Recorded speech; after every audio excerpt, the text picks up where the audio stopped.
তাকে সাহায্য করো রান্না করো। সে বলবে তুমি বাইরে লোক সাথে নাকি কথা বলে কেন?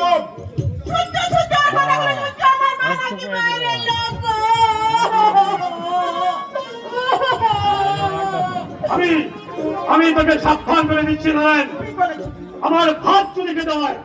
আজে বাজে কথা একদম বলবি না। মাকে আমি দেবীর মতো সত্তা। মাকে নয় দাদা, মাকে নয়, আমার শাশুড়ি মাতাকে।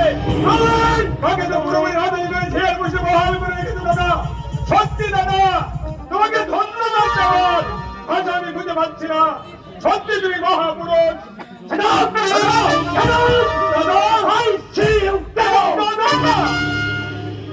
এখন আমার বাড়ি থেকে বেরিয়ে যা দাদা।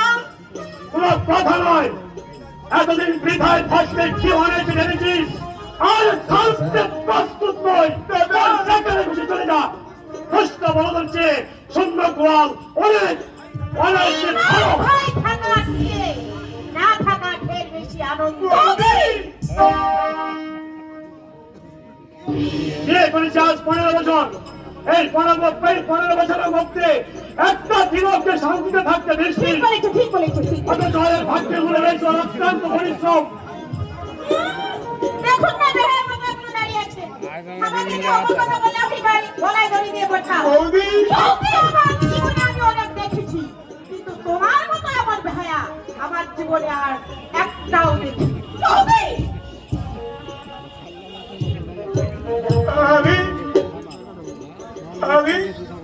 আমি চলে যাচ্ছি দাদা। তোমার কাছে আমি সত্যি কৃতজ্ঞ দাদা।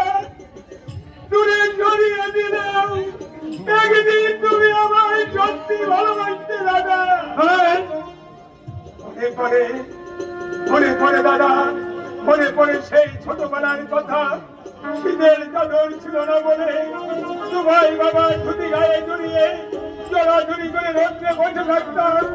রাত্রে একটা ছেঁড়া কম্বল গায়ে দিয়ে দু ভাই জড়াজড়ি করে শুয়ে থাকতাম।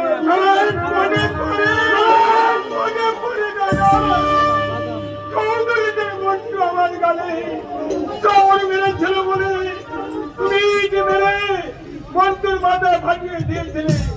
কোথায় কোথায় হারিয়ে গেল আমার সেই ছোটবেলার দাদা? কে তাকে আমার মুখ থেকে ছিনিয়ে দিল?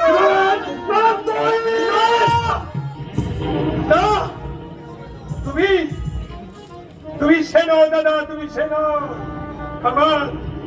আমার দাদা, আমার সেই ছোটবেলার দাদা হারিয়ে গেছে। ধন হিসেবে অন্তর